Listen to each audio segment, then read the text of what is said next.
Welcome to the Learning Pines YouTube. We hope this video helps. You start by verifying prerequisites.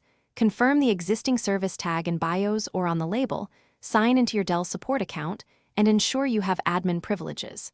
Once done, boot into BIOS or access iDRAC for servers so you can write the new tag. You do this now because changing hardware identifiers requires elevated writes and a stable environment, otherwise writes fail.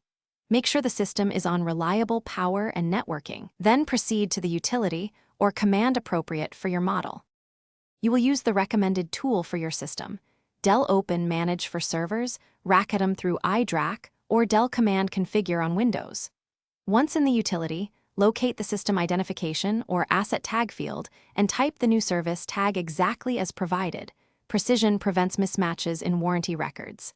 After applying the change, run the verification command or view BIOS to confirm.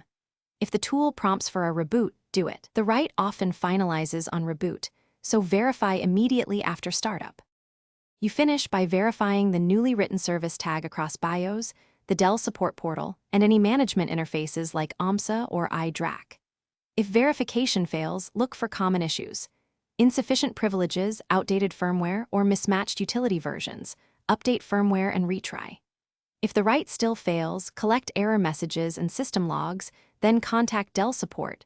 Provide the current hardware ID, attempted tag, and logs. That evidence speeds resolution and prevents warranty or inventory mismatches. Thanks for watching. Consider subscribing if we helped you.